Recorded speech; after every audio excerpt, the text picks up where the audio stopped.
할렐루야, 반갑습니다. 우리 모두 또 가정에서 또 예배를, 또 수예배를 드리는 우리 사랑하는 성도들에게 주의 크신 은혜가 있길 축원드립니다. 또 성령의 인도하심과 또 예수 그리스도의 진리의 빛이 여러분 심령 가운데, 여러분 가정 가운데 있기를 주의 이름으로 축원드립니다. 예, 오늘 말씀을 같이 보겠습니다. 오늘 제목은요, 복수는 나의 것이라는 제목으로 말씀을 전하도록 하겠습니다. 영화를 보시면 여러분이 예전에 송강호 중에 저도 보진 않았지만 제목만 기억이 나요. 배두나랑 또 신한준하고 찍었던 영화가 있습니다. 복수는 나의 것이라는 아주 옛날 영화인데요. 이름처럼 이제 복수하는 걸 거예요. 그래서 평생 복수, 마음 가운데 불타오르는 복수를 가지고 평생 자기가 원한을 부었던 자들을 향해서 보복하고 복수하고, 복수는 복수를 낳고 또 그 복수는 또 복수를 낳겠죠. 악순환 가운데 그렇게 시간을 낭비하면서 살아갔던 그런 내용들이 아니겠습니까? 라는 걸 짐작하게 됩니다. 근데 오늘 말씀을 이제 보도록 하겠습니다. 오늘 말씀을 보시면 이제 우리가 더 나은 의에 대해서 산상수훈이 이제 우리에게 교훈을 주고 있습니다. 예수님 말씀하신 더 나은 의, 너희가 서기관과 바리새인보다 더 낫지 않으면, 그 의가 낫지 않으면 너희는 천국 들어갈 수 없다, 이렇게 말씀하셨을 때 그 더 나은 의가 무엇이냐를 계속 대조적으로 설명하시는 겁니다. 그래서 한마디로 여러분 말씀드리면 종교인이냐 신앙인이냐 이 얘기인 거예요. 종교인은 겉을 이제 치장하는데 자기의 모든 어떤 열정과 에너지를 쏟을 겁니다. 그래서 형식적인 거를 찾을 겁니다. 형식이 나쁘다라는 게 아니에요. 형식은 반드시 있어야 돼요. 내용을 담는 것이 형식이기 때문에 형식도 있어야 돼요. 그런데 내용 없는 형식은 껍데기에 지나지 않죠. 그렇기 때문에 내면을 가꾸지 않고, 그래서 형식만을 사람들 앞에서 외식하는 자, 그러니까 여러분 형식만 찾다 보면 결국은 사람들 앞에 보이기 위한 것이기 때문에 외식할 수밖에 없다는 것이 성경의 결론 아니겠습니까?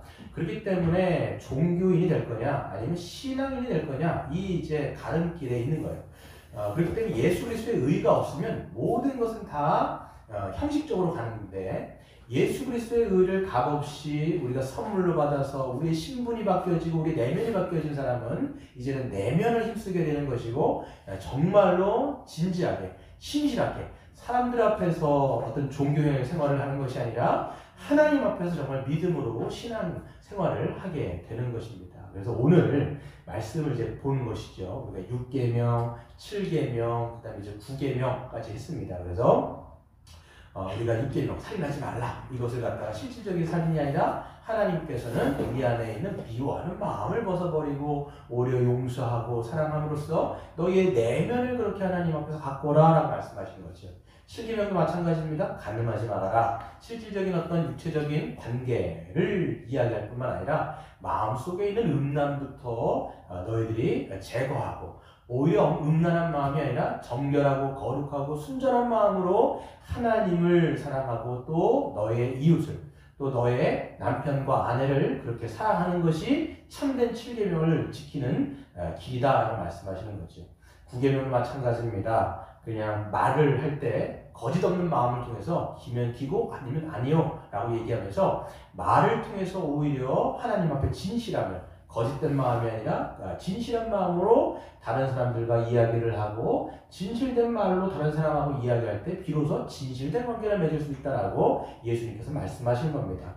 쭉 이렇게 더 나은 의에 대해서 설명하시다가 38절부터 48절까지는 어떻게 보면 산상수훈에서 클라이막스로 치닫는 것입니다. 그래서 가장 최고점으로 향하는 것이 바로 이 38절부터 48절의 내용입니다. 그렇기 때문에 세상과의 그 다름, 이 세상과의 그 현격하게 다름이 저는 이제 38절과 48절에 나온다고 생각이 됩니다.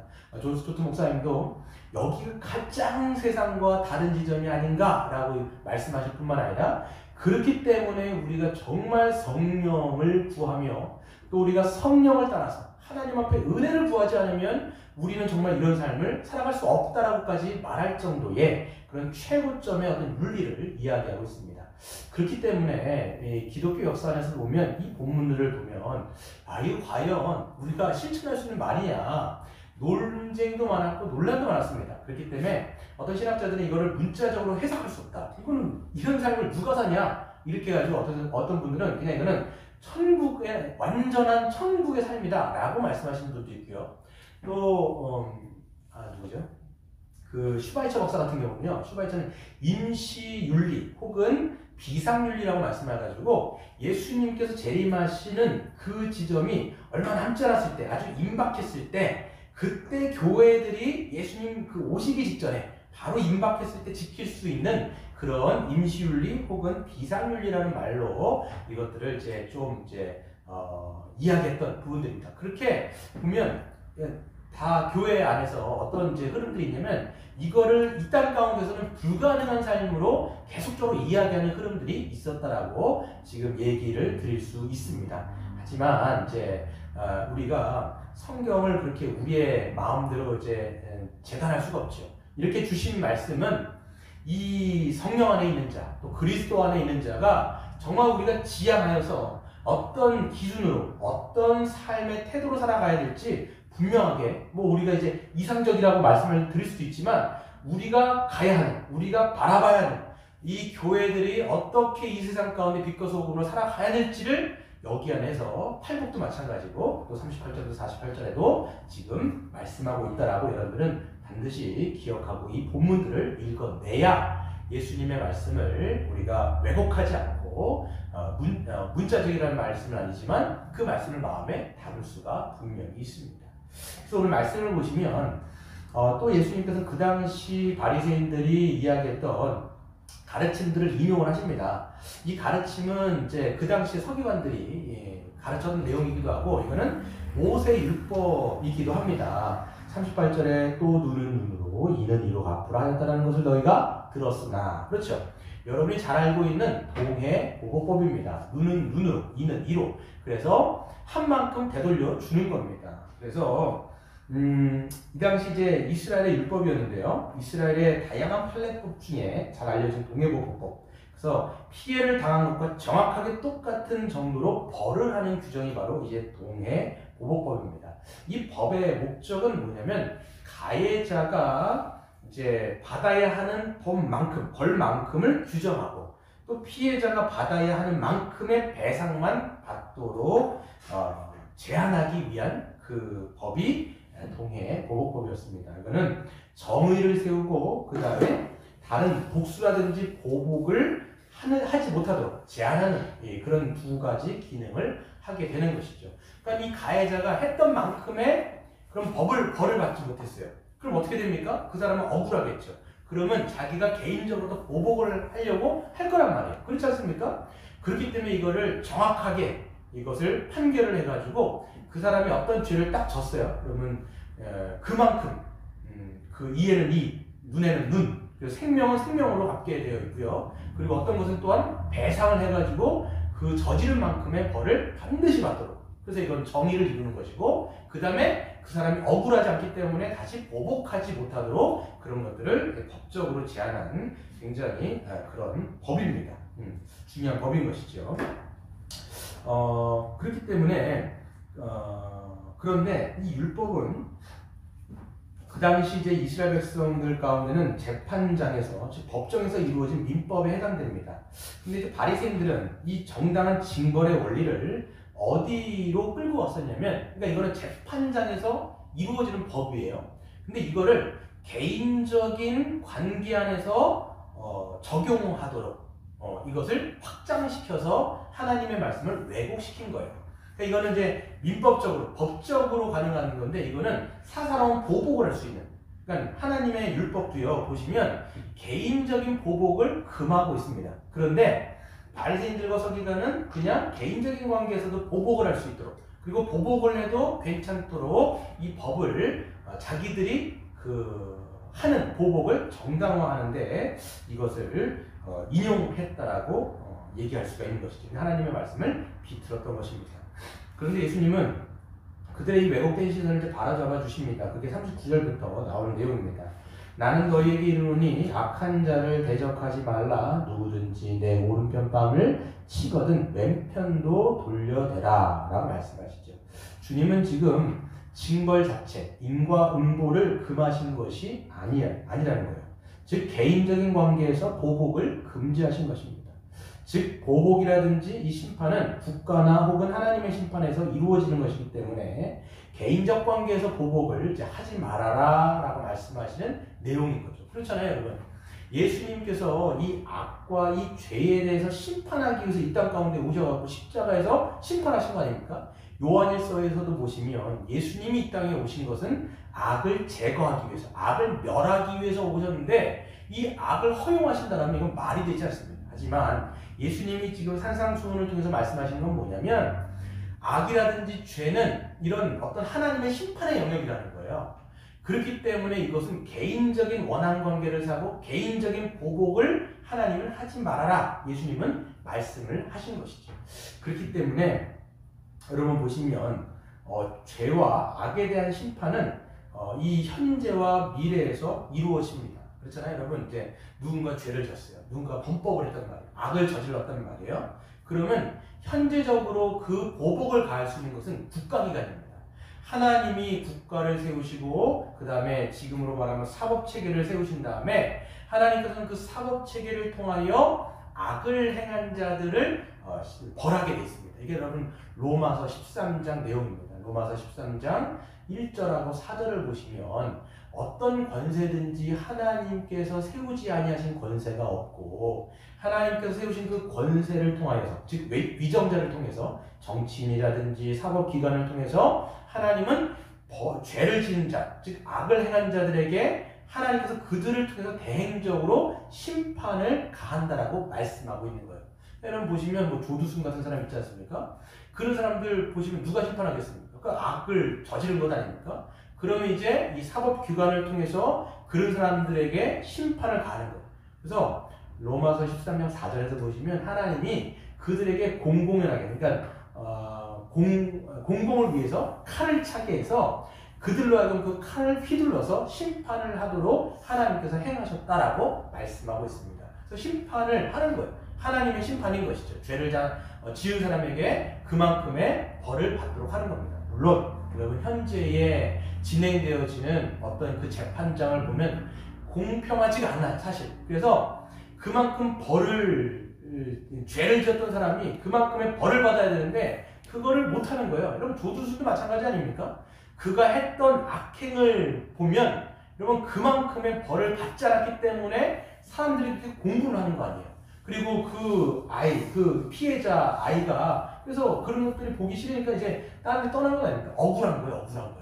그러니까 지금 현재 보시면 하나님의 그런 기관들을 통해서 하나님의 심판을 가하기도 하지만 완전하지가 않아요.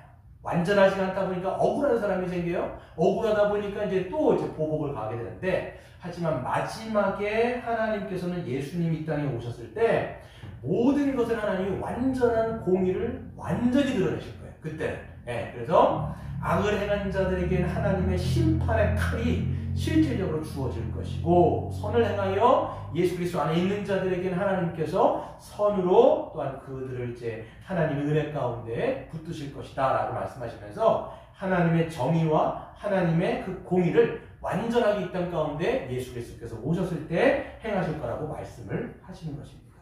그렇기 때문에 예수님 말씀하시는 것은 지금 인가 그 공의 원리를 반박하시는 부인하시는 것이 아니라 그런 것은 하나님께 맡겨라 이렇게 얘기하는 거예요. 국가기관에 맡겨라 이렇게 말씀하시는 거예요. 그렇죠. 그래서 여러분 복수는 나의 것이 아니라 복수는 하나님의 것이에요. 보복, 심판과 복수는 하나님의 주권 가운데 있기 때문에 이것은 우리에게 속한 것이 아니라는 것을 우리는 분명히 알고 오늘 이제 요점부터 말씀드리면 이 내용 전체가 다 뭐냐면 보복하지 말아라가 요점이에요. 어떤 상황이 있든지 보복하지 말아라는 거예요. 이 내용들을 예수님께서는 끊임없이 우리에게 말씀하는 것이죠. 그러니까 여러분 어떤 누군가 범법 행위를 했어요? 국가기관으로 넘기든지 아니면 개인적인 원한은 하지 말아라 이게 되는 것이죠. 말씀 한번 또 보도록 하겠습니다. 그래서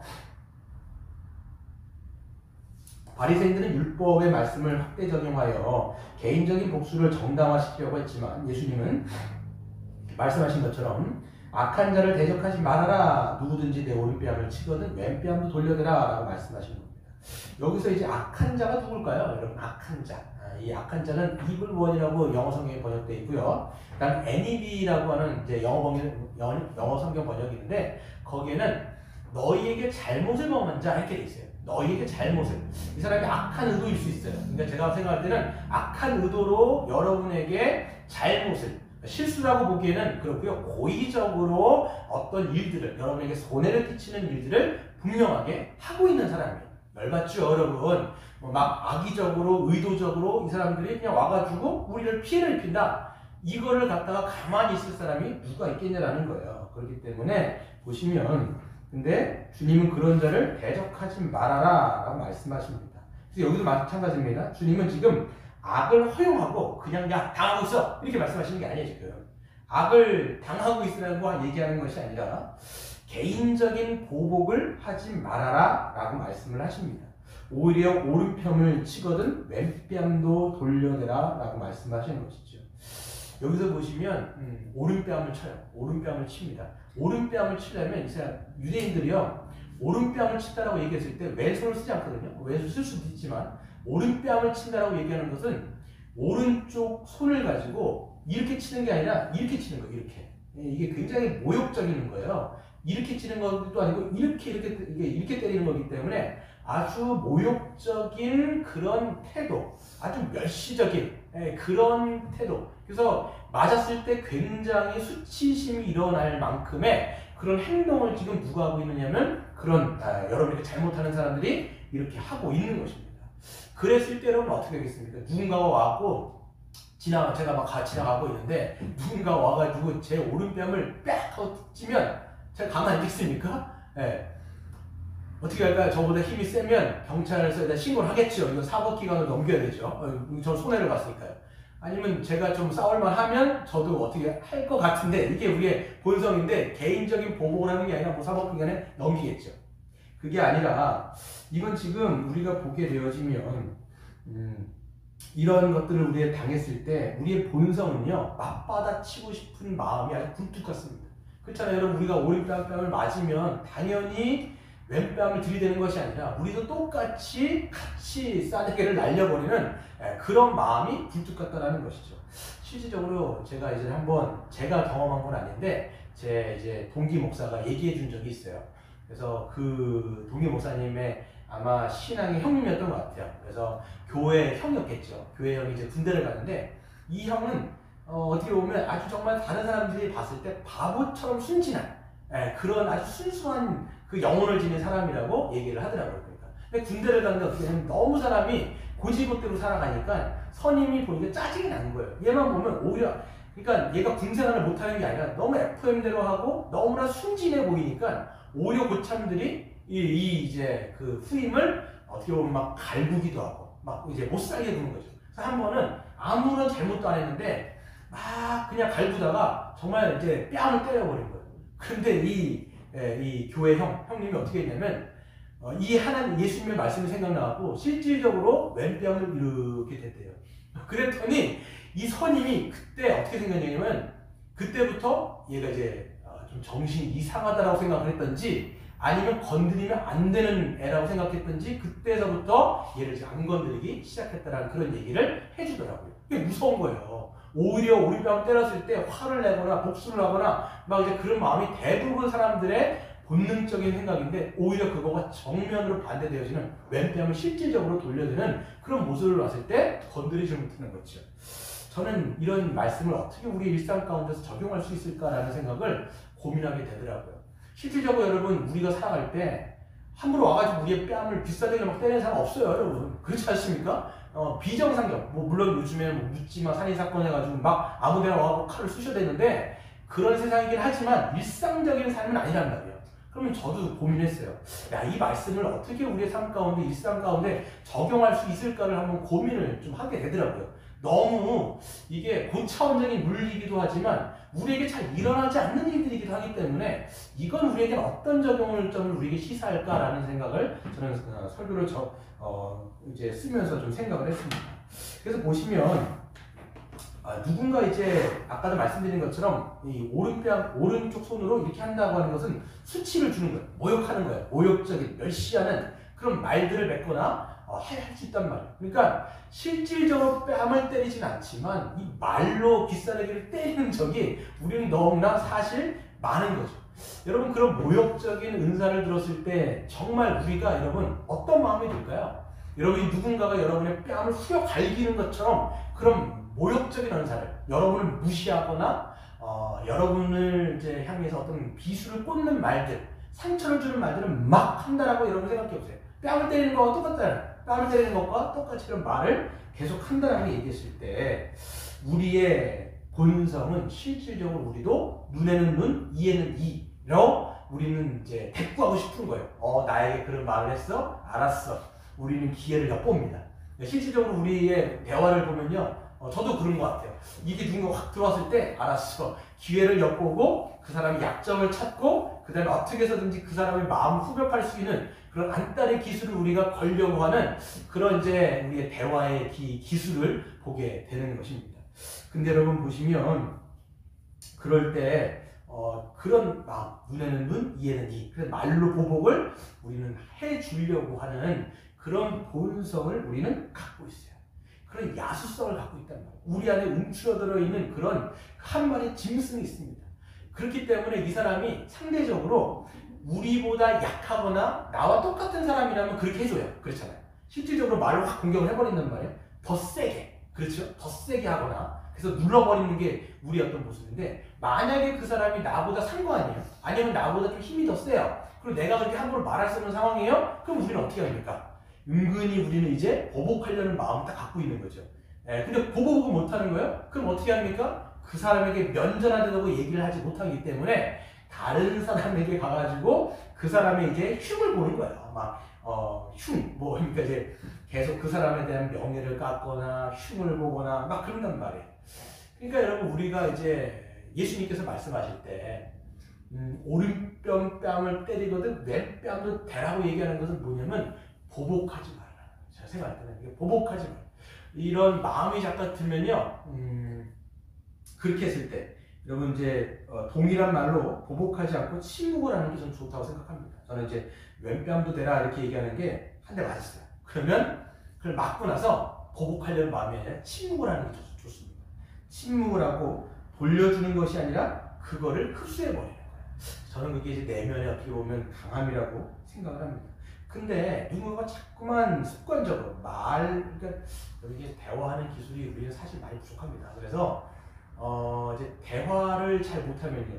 그래서 말을 이제 몰라요. 그 당사자가 습관적으로 그렇게 할 수도 있어요. 그래서 말을 습관적으로 뺨을 치는 그런 대화의 기술을 쓰고 있다면 그래서 자꾸만 약점을 파고들면서 이야기를 하거나 아니면 나로 하여금 자꾸 수치심을 일으키게 하는 말들을 계속 습관적으로 한다라고 얘기했을 때 그게 여러분들의 지체가 될 수도 있고 아니면 여러분의 직장 동료들이 될 수 있고요. 상사들이 될 수 있단 말이에요. 그러면 그때 여러분 마음속에는 은근히 원망이 듭니다. 원망이 아니라 은근히 부하가 치밀어요. 그런 말을 들을 때. 자꾸만 그 말에 이런 것들을 자꾸만 칠 때 뺨을 치는 거거든요. 이게. 그러니까 은근히 이게 부하가 치민단 말이에요. 그래서 그걸 갖고 기회를 삼아가지고 할 때 주님의 말씀을 우리는 기억하는 거예요. 왼뺨도 돌려줘야지. 라고 했을 때 그런 사람들이 있다면 만약에 지체라거나 동료들이라고 했을 때는 저는 생각할 때 권면해 줘야 된다고 생각해요. 만약에 그가 모를 수 있어요. 자꾸만 그런 말을 해놓고도 그 사람은 그게 습관일 수 있단 말이에요. 그렇다면 나중에 한번 시간을 두고 우리는 같이 밥을 먹으면서 그런 것들을 좀 풀어가는 대화의 기술이 정말 중요하겠다. 만약에 여러분 교회 지체라고 생각해 보세요. 교회 지체는 내가 붙들어줘야 될 사람이잖아요. 안 보면 되지. 저 사람은 말 섞지 말아야지. 이건 여러분 형제가 아닌 거예요. 자매가 아닌 거예요. 내가 사랑하는 가족이기 때문에 그 사람이 안에서도 뭡니까? 이제 물이 새면요. 바깥에서 또 그렇게 하고 다닐 거 아닙니까? 그럼 어떻게 됩니까? 우리가 지체라면 그 사람을 같이 이야기하면서 같이 권면해 주는 거예요. 사랑하는 마음으로 누구누구 형제 혹은 누구누구 자매 이렇게 얘기해놓고 같이 이런 것들을 온유하게 대화하면서 그 사람의 언어적인 습관을 잡아주고 그러니까 뺨을 치는 그런 언어 습관이 아니라 같이 대화를 풀어가는 저는 이게 이 한국교회뿐만 아니라 이 대화를 잘 못하는 이 한국 사람들의 이 삶에 깊숙이 배어있는 습관들이 있어요. 제가 보니까 저도 마찬가지인 것 같아요. 저도 언어 습관을 보면 이게 같이 세워주고 붙들어주고 회복시켜주고 남을 살리는 언어보다도 물론 저는 목사로서 이제 교회에서는 그렇게 할 수 있겠죠. 가정에서 우리 아이들한테 내가 정말 이런 말들을 쓰는가, 아니면 후벼 파는 얘기, 아니면 정말 승질을 건드리는 얘기들을 계속 해가지고 사람 열받게 하는가? 그럼 한번 생각해 보세요. 여러분 어떤 말을 쓰면서 누군가의 뺨을 자꾸 치고 있다면 나의 언어 습관도 한번 생각해 보는 거예요. 그리고 누군가에게 이런 얘기를 들었다면 고치기도 해야 되고 해서 오늘 저는 이런 이제 말씀으로 오늘 하나님의 말씀을 좀 적용해 보고자 합니다. 물론 저는 지금 제가 이거 설교를 준비하면 어떤 생각이 들었냐면 너무 높은 하나님의 윤리의 말씀을 내가 너무나 지금 일상생활에 낮춘다라고 너무 낮추고 있는 것은 아닌가라는 생각도 들어요. 실질적으로 문자적으로는 정말 누군가가 여러분에게 피해를 입혔을 때 이게 우리에게 어떤 말씀을 주는 건데 지금 저는 약간 약화시켰다는 생각이 있긴 하지만 우리가 말의 어떤 것들도 한번 봤으면 좋겠습니다. 또 두 번째로 보시면요, 40절에 이렇게 있는데요. 또 너를 고발하여 속옷을 가지고자 하는 자에게 겉옷까지도 가지게 하며 이렇게 얘기하는 거예요. 여러분 보시면요, 이게 지금 누군가 악한 의도로 나의 것을 뺏고자 하는 상황입니다. 고발한다라고 얘기하는 것은 송사하는 거거든요. 그래가지고 속옷까지도 뺏고자 하는 거예요. 야, 이게 저는 이걸 읽었을 때, 야, 누가 속옷을 뺏으려고 하나. 이게 냄새나는 속옷을 참 지저분한 놈이네 이런 생각도 있었지만 이건 지금 아무튼 우리의 그냥 속옷까지도 뺏으려고 달려드는 그런 악한 의도를 가지고 있는 자들을 향해서 지금 말씀하고 있는데 그런 사람에게 예수님이 뭐라고 얘기하냐면 겉옷까지도 벗어줘라 이렇게 얘기하는 거예요. 겉옷까지도. 네. 여러분 누군가가 여러분 실질적으로 여러분 생활에서 법을 이용해가지고 악한 의도로 법을 이용해가지고 여러분의 소유와 여러분의 재산을 빼앗으려고 여러분 한다고 생각해 보세요. 여러분의 집하고 여러분의 어떤 것들을 막 난리 쳐진데 그거 막 가만히 야 그래 다 가져가라 이럴 놈이 누가 있겠습니까 여러분. 물론 그럴 때는 지금 뭐 해야 돼요? 악을 여러분 내버려 두는 게 아니에요. 루터도 얘기했어요. 우리가 빈대가 막 자기 몸을 뜯어먹고 있는데 다 뜯어먹듯이요. 이렇게 얘기하는 건 미친 성도다. 이렇게 루터가 얘기했거든요. 악을 허용하라. 악에게 그냥 당하고 있어라. 이런 말이 아니에요. 만약에 그런 상황이 벌어졌을 때는 우리가 어떻게 해야 돼요? 정당한 법을 이용해서 자기의 소유를 어떻게 돼요? 지키고 보호하는 것이 당연한 거겠죠. 그런 말씀을 드리지만 이건 어떤 것을 또 이야기할 수 있느냐라고 얘기하면 끊임없이 이제 우리의 일상을 보게 되어지면 일상에서 좀 적용해 볼 수 있으면 이제 속옷을 가지고자 하는 자들이 있다라는 거예요. 저는 약간 이것도 약간 좀 낮춘 거라고 생각하는데요.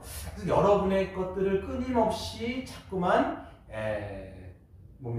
끊임없이 축내는 사람, 뭐 직장의 동료일 수도 있고 교회는 좀 그렇고요. 뭐 물론 있을 수도 있고요. 또 가정에서 뭐 그럴 수도 있는데. 끊임없이 내 것들을 이제 축내는 사람들, 이것을 뭐 이제 속옷을 가지고자 하는 사람들도 있을 거라는 생각이 듭니다. 물론 여러분 가정 안에서 여러분의 것들을 끊임없이 축내는 사람들이 있죠? 누가 있습니까? 물 먹는 하마인 여러분의 이제 자녀들이 있을 겁니다. 자녀들은 우리의 것들을 끊임없이 축내려고 하지만 이럴 때 여러분 누가 싫어서 그 자녀들의 것 먹으려고 하는 것들을 누가 뺏으려고 하냐는 거예요. 기꺼운 마음으로 자녀들에게 막 준단 말이에요. 오히려 더 주고 퍼주고 해가지고 자녀들을 살찌게 하는 게 우리 아닙니까? 근데 이 말씀이 오히려 여기서는 외부인들인 거예요. 그래서 이게 여러분 직장 동료 안에서 만약에 벌어진다고 생각한다라면 끊임없이 여러분 직장 동료 안에서 뭐 하는데 끊임없이 여러분의 것들을 자꾸만 계속해서 축내는 사람, 그런 사람이 여러분 있다라고 생각해 보세요. 뭐 이런 거죠. 지인들의 경우에 자기가 이제 돈을 낼 줄 모르고 끊임없이 뭐 계속적으로 이제 여러분의 것들을 뭐 이런 거 있잖아요. 뭐 커피를 사야 될 때 돈을 너무 진짜 약간 좀 말씀을 너무 낮추는 것 같아서 좀 그런데 일단 일상에서 적용을 한번 해본다면 그렇다라는 거예요. 그래서 뭔가 이제 같이 우리가 동료들하고 같이 뭐 그렇지 않습니까? 식당에 가거나 커피를 사 먹거나 뭘 한단 말이에요. 근데 이 사람이 뭐 돈을 안 써요. 그리고 맨날 이 사람이 이제 이 사람은 이제 자기 걸 내지 않고 얻어먹기만 하고 막 끝난 말이에요. 그럴 때 이런 부류의 사람들은 둘 중에 하나인 거죠. 여러분 직장 동료 같은 데 보면 얌체이거나 아니면 눈치가 없거나 이렇게 얘기할 수 있단 말이에요. 그럼 처음에 어떻게 합니까? 자꾸만 이제 하는데 안 돼. 계속 안 돼. 그래서 밥을 내가 계속 사다 줘야 돼. 계속 사주고 막 그래야 된다. 뭐 그렇게 여러분 가정을 해보면 처음에는 뭐 그럴 수 있다고 생각하지만 나중에 얄미울 수 있죠. 그리고 또 어떻게 됩니까? 나중에 얄미움을 넘어가지고 이제 나중에는 밉상이 되는 거예요. 그러다 보면 여러분의 동료들 가운데 계속 그렇게 행동을 하다 보면 어떻게 생각을 합니까? 자꾸만 멀리하게 됩니다. 저 사람을 이제 피하자, 저 사람하고 상대하지 말아야지 라고 하면서 이제 피하게 되는 모습을 보게 되어주는 것입니다. 여러분, 이것을 여러분 보시면 예수님께서는 이 말씀을 우리에게 어떻게 적용을 하고 말씀하시는가? 거독까지 내어주라 라고 말씀하시는 거예요. 만약에 누군가가 계속 여러분에게 눈치 없이 아니면 얌체처럼 그렇게 내 것을 자꾸만 먹고 한다 그런다면 이 말씀을 적용해 볼 때 1차적으로는요, 기꺼운 마음으로 여러분이 사주는 거예요. 기꺼운 마음으로 사주고 또 베풀고, 여러분이 뭐 윗사람이거나 아니면 동료라도 있으면 베푸는 거죠. 근데 여러분, 기쁜 마음이 아니라 나는 점점 얄미운 마음이 들고 그 사람이 윗상이 되어지고 그냥 은근히 그 사람에 대해서 부하가 치미고 그냥 어떻게 해서든지 다른 데 가가지고 내가 정말 보복하려는 마음, 보복이라고 하는 건 그렇지만 다른 데 가가지고 그 사람에 대해서 평판을 막 안 좋게 하려는 그런 마음이 생긴다면 그때는 어떻게 되겠어요? 그때는 여러분 이 얘기를 해야 되겠죠. 온유하게 여러분 그때는 이제 우리가 말해주는 것이 거독까지도 내어주는 거라고 그냥 1차적으로 생각이 됩니다. 그냥 어떻게 말해줄까? 온유하게 해야 되겠죠. 그래갖고 좀 내라, 뭐 웃으면서 이야기하든지 아니면 뭐 마인부도 아닌가 그만 좀 쳐먹으라고 이렇게 우리가 얘기할 수는 없고, 그래서 우리가 돌려가면서 우리는 좀 웃으면서 온유하게 위트를 가지고 회사 동료라든지 그렇게 좀 이야기해 줄 수 있는 그런 좀 넉넉함이 있는 것이 참으로 중요한 것이 아닌가라는 생각이 듭니다. 그래서 솔직하게 말을 하지 않고 가만히 있으면 분명히 마음의 미움과 원망이 싹트게 된단 말이에요. 그래서 결국 그 사람을 멀리하게 되거나 흉을 보게 되거나 평판을 깎아내리게 되는데, 그러지 마. 여러분, 그런 건 다 여러분 소심한 목수. 차라리 얘기를 하는 거예요. 같이 대화를 해가지고 풀어가고 그 사람이 정말 알지 못한다면, 아까도 말씀드린 것처럼 모르고 있더라면 얘기해줘야 되죠. 막 얘기를 해줘갖고 같이 좀 살아갈 수 있도록 얘기를 하는 것이 중요합니다. 그래서 저는 항상 생각하는데, 권면하고 흉은요 종이 한 장 차이입니다. 권면은 그 상대방이 있는 그 면전에서 얘기할 수 있으면 그건 권면이에요. 네. 그 당사자한테 얘기해 줄 때 얼굴을 보고 얘기해 주는 건 권면이에요. 근데 그 말을요, 똑같은 말이라도 해도 그 당사자한테 얘기하지 않고 만약 이걸 다른 사람에게 얘기한다? 이건 다이중입니다. 100%이에요. 이거는 좋은 말이라 할지라도 그 사람에 대한 팩트라고 할지라도 그 사람에게 얘기해 주지 못한다면 이건 다 이 사람의 평판과 명예를 다 깎아먹는 거예요. 좋은 말이 될 수가 없습니다. 그럴 때는 다른 사람한테 그걸 딱 얘기한다고 할 때부터 이걸 은근하게 내가 소심하게 복수해야지 라고 하는 마음이 있는 거예요. 차라리 얘기해 주세요. 차라리 얘기해 주세요. 차라리 얘기를 해가지고 그 사람이 정말 다른 데 가서 그렇게 실수하지 않도록 막아주는 것이 참 중요한 겁니다. 그렇게 말 못하겠거든 사주세요. 기쁜 마음으로 사주는 게 그게 여러분 차라리 좋습니다. 이게 거듭까지 주는 거라는 거예요. 그래서 여러분 보시면 41절 41절 한번 같이 읽어볼까요? 시작. 또 누구든지 너로 억지로 오리를 가게 하거든 그 사람과 심리를 통해하라 이렇게 말씀하고 있습니다. 여기서 보시면 그 당시 예수님께서 말씀하셨을 때 로마군은요 강제로 다른 사람들을 부역을 시킬 수가 있었습니다. 로마 군인들은 그런 이제 특권이 있었어요. 그래서 아무렇게나 해가지고 부역을 시키는 거예요. 야 이거 해 저거 해 이래갖고 몇 킬로냐면 1.4kg 정확하게 이게 약 1.5kg 정도를 부역을 시키는 거예요. 여러분 예수님이 십자가를 드시고 걸어갈 때 힘들어갖고 못 가시잖아요. 그랬더니 지나가던 누구죠? 구레네 사람 시므온이라고 하는 사람에게 부역을 사실 시킨 거거든요. 야, 너 네가 대신해 올라가. 이렇게 부역을 시킨 겁니다. 근데 그 당시 유대인들은요, 로마인들이 그렇게 강제로, 여기서 보면 아주 뭡니까? 억지로, 강제로 부역을 시키는 걸 굉장히 싫어했다고 해요. 그래서 반항심을 가지고 하지 않으려고 했던 것이 그 당시 유대인들의 모습이었던 거죠. 예수님은 그런 유대인들을 향해서 말씀하시는 거예요. 누군가 너희가 억지로 오리는요 2km 누군가 너에게 2km를 가게 하거든 너희들은 오히려 어떻게 하는 거예요? 4km 심리를 너희가 억지로가 아니라 기쁜 마음으로 걸어가라 라고 말씀하시는 것이죠. 즉 이거는요 누군가가 시키는 것 그러니까 누군가가 시켜서 싫어하게 되는 거 있잖아요. 그것을 오히려 더 할 것을 말씀하시는 그런 명령으로 우리는 볼 수가 있습니다. 여러분 일상 속에서 이것도 한번 적용을 한번 해볼까요? 일상 속에서는요, 우리가 하고 싶은 일들도 있지만 하기 싫은 일들도 있어요. 하기 싫은 일들을 가만히 생각해 보니까 제 경우는요, 누가 시키는 거 다 하기 싫어요. 그래서 저도 누군가가 시키는 것 하기 싫고, 저도 막 이게 시키거나 이거 하는 거 별로 안 좋아해요. 그러니까 누가 저에게 막 뭐라고 하는 것 별로 저는 좋아하지 않습니다. 이렇게 그러니까 누가 뭐라고 하는 것도 싫고, 저도 또 남에게 뭐라고 시키는 것도 저는 별로 안 좋아하는 그런 성향을 갖고 있는 것 같아요. 그래서 뭐 하라고 딱 지시를 하면 그때부터 싫어하는 거예요. 제가 보게 되어지면 하고 싶다라고. 여러분 예전에 학생들 보면요, 제가 학생이었을 때 보면요, 공부를 막 진짜 하려고 하는데 부모님이 야 공부해라 이렇게 하는 순간 하기 싫어져요. 그렇게 하고 싶다가도 누군가 시키면 다 싫어진단 말이에요. 그럼 직장에서도 그렇지 않습니까? 여러분 지금 뭔가를 하려고 그러는데 뭔가를 시켜요. 직장 상사가 뭘 시킨단 말이에요. 그때부터 하기 싫어집니다. 그리고 또 어떤 것들을 내 일이 아닌 것들도 시킬 때가 있잖아요. 그러니까 어떤 일들을 또 이제 하나하나 얹어가지고 우리에게 과부하가 걸릴 수가 있단 말이에요. 그런 일들을 시키면, 즉 오리를 걷게 하면, 여러분에게 했던 그 일들을 과부를 시키면 어떻게 하라는 거예요? 그것을 내가 더하라라고 주님께서는 말씀하신다라고 우리는 기억을 해야 합니다. 여러분 무엇인가 하기 싫은 것을 시켰다면 여러분 더 열심히 하는 것이 중요한 것 같습니다. 물론 여러분 이제 이런 건 있을 것 같아요. 상사가 부당한 것들을 시킬 때가 있을 거예요. 그렇죠? 부당한 것을 시킬 때가 있습니다. 부당한 것을 시킬 때는 우리가 또 얘기할 수 있겠죠? 정식적으로 이제 얘기하면서 이건 내 일이 아닌데 그걸 왜 시킵니까? 라고 이야기할 수도 있겠지만, 그런 것이 아니라면 우리가 어떤 일들을 나는 왜 하기 싫은가? 라고 생각해 한번 해보세요.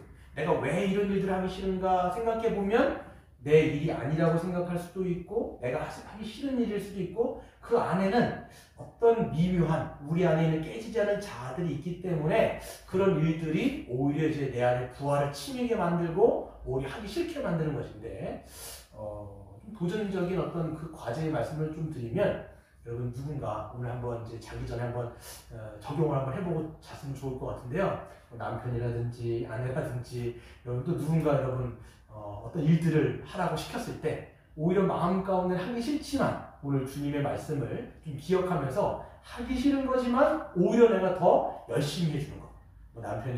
아내가 남편에게 설거지를 하라고 얘기했다라면 오히려 침리까지 가는 거죠. 밑에 청소까지 해주면서 쓰레기까지 버려주는 이런 거. 오늘 좀 설교를 하면서 제가 이걸 너무 낮춘다는 생각이 있지만, 아무튼 우리가 실제적으로 우리 적용할 수 있는 말씀을 생각해 보면 좋은 것입니다. 그래서 여러분 결론적으로 한번 말씀을 맺도록 하겠는데요. 여러분 우리 주님을 한번 생각해 보십시오. 여러분 주님은요 이 가르침 그대로를 사셨습니다. 예수님은 아무런 죄도 잘못도 없으셨습니다. 하지만 유대인들은 여러분 득달같이 달려들어서 누명을 씌우고 사형장으로 예수님을 끌고 갔습니다. 하지만 예수님은요 사형장으로 끌려갈 때에 아무런 반항도 하지 않으셨습니다. 그들은 예수님을 향해서 침을 뱉었고요, 또 손을 가리고 주먹으로 얼굴을 쳤습니다. 채찍으로 살갗이 다 찢어질 정도로 때리기도 했고요, 가시관을 씌우고 그 다음에 자색 옷을 입히며 그 앞에서 예수님을 농락하기도 했습니다. 그리고 갈보리 언덕까지 십자가를 지고 걷게 하기도 하고요, 또 속옷까지 빼앗아 그를 결국은 십자가에 못 박아 죽이기도 했습니다. 이렇게 인간들이 모욕하고 능욕하며 잔인하게 굴었지만 하나님이신 예수 그리스도는 그들을 향해서 절대로 보복하려고 하지 않으셨다는 것을 우리는 기억해야 됩니다. 오히려 주님은요 자신들을 향해서 아무런 죄가 없으신 예수님은 그렇게 인간들이 능욕하고 멸시하고 했으면, 여러분 예수님은 하나님이시잖아요. 그분이 능력이 없었겠습니까? 힘이 없었겠습니까? 예수님이 동원할 수 있는 천사들이 없었겠습니까? 예수님이 십자가에 달리기 전에 베드로가 예수님 어떻게 할까요? 라고 했을 때, 칼을 줄까요? 라고 얘기했을 때 뭐라고 얘기합니까? 내가 지금 동원할 수 있는 게 이 천사들, 천군, 만마들을 내가 동원할 수 없겠냐? 라고 하시는 그 주님의 말씀 속에서도 힘이 있으시단 말이에요. 그래 충분히 자기를 향해서 공격하려고 하는 자들에게 분명히 십자가에 달렸을 때 보복하실 수가 분명히 있었습니다. 여러분 우리 같았으면요, 누군가가 여러분에게 아무런 죄도 없이 그렇게 십자가를 달려고 했을 때 우리가 정말 힘만 있었다면 우리가 그 십자가를 뽑아가지고 그런 자들을 향해서 머리를 다 십자가로 뽀개는 것이 여러분 우리의 마음 아니겠습니까? 그런데 예수님은 그런 힘과 능력이 있으셨지만 아무런 보복하지 아니하시고 오히려 성부 하나님 앞에 이렇게 말씀하십니다. 저들이 하는 일을 아무것도 알지 못하나이다. 저들을 용서하여 주시옵소서라고 기도하시면서 오히려 묵묵히 십자가를 지고 달리시고 십자가에 죽으셨다는 것이죠. 그렇기 때문에 예수님은요, 어떻게 보면 죄악이 하나님을 삼켜버린 것처럼 보이지만 예수님은 악으로 상대하지 아니하시고 오히려 선으로 악을 이기심을 통하여서 이 십자가의 반전을 통하여서 이 죄인들을 구원하셨다는 것을 우리는 성경에서 그 하나님의 반전을 보게 되는 것이죠. 만약에 여러분 예수님이 아까 말씀드린 것처럼 보복했더라면, 욕을 했을 때 더 쌍욕을 하고 그들이 공격했을 때 더 큰 힘으로 그들을 무력으로 여러분 제압했더라면 우리의 구원은 완전히 물거품이 되는 거예요. 하나님의 뜻은요, 그 악에게 지지 않고 악으로 상대하지 않고 오히려 선으로서 악을 제압하는 방식을 통해서 예수님은 십자가를 통해서 우리에게 구원을 주신 것이고 우리에게도 말씀하시는 거예요. 예수 그리스도의 그 생명을 얻은 자는 우리에게 어떤 길로 따라오라고 말씀하시냐면 베드로전서 2장 21절은 이렇게 말씀합니다. 이를 위하여 너희가 부르심을 받았으니 그리스도도 너희를 위하여 고난을 받으사 너희에게 본을 끼쳐 그 자취를 따라오게 하려 하셨느니라. 그는 죄를 범하지 아니하시고 그 입에 거짓도 없으시며 욕을 당하실 때 맞대어 욕하지 아니하시고 고난을 당하실 때 위협하지 아니하시고 오직 공의로 심판하시는 이에게 부탁하시며 친히 나무에 달려 그 몸으로 우리 죄를 담당하셨으니 이는 우리로 죄에 대하여는 죽고 의에 대하여 살게 하려 하심이라. 그가 채찍에 맞음으로 너희는 나음을 입었으니. 아멘. 그렇습니다, 여러분. 예수 그리스도께서 하신 내용이 뭐냐면 바로 악으로 이기신 것이 아니라 오히려 선으로 악을 제압하시는 방식. 그것을 통해서 우리에게 생명을 주셨고 이것을 통하여 우리에게 구원을 이루셨다면 거기 안에 생명의 길이 있는 것이고 거기 안에 여러분 악을 이길 수 있는 길이 우리에게 주어진 것입니다. 여러분 이 세상을 살아갈 때 수많은 것들이 여러분 우리의 보복심을 여러분 자극하는 이 세상입니다. 여러분 우리가 그냥 일상을 살면서도 우리는 욱하기도 해요. 욱 잘하잖아요. 저도 마찬가지로 욱 잘하고 누군가 뭔가를 얘기했을 때 정말 그 말로써 뭘 했을 때 우리도 보복하지 않으면 직성이 풀리지 않는 그런 성미란 말이에요. 그게 우리의 본성이에요. 하지만 예수님께서 오늘 이 말씀을 주신 건 뭐냐면 십자가를 지고 살아가는 것이 무엇이냐라고 얘기했을 때 보복하지 않고 오히려 악으로 맞대지 않고 선으로 악을 이기는 이 비결, 이것이 바로 이 십자가의 길인 것이죠. 오늘 우리가 생각해보는 것은 여러분 모든 것은요 우리가 실질적으로 보복은 우리에게 있는 것이 아닙니다. 복수는 나의 것이 아니라 복수는 하나님 것이. 그렇기 때문에 하나님께 모든 것을 맡기고 우리는 어떻게 보면 때로는 희생하고 때로는 당하고 때로는 어떤 것들은 때로는 주기도 하면서 오히려 예수 그리스도의 선한 은혜, 그 사랑이 구속함으로써 복음을 우리의 삶으로 드러내는 저와 여러분 되시기를 주의 이름으로 축원드립니다.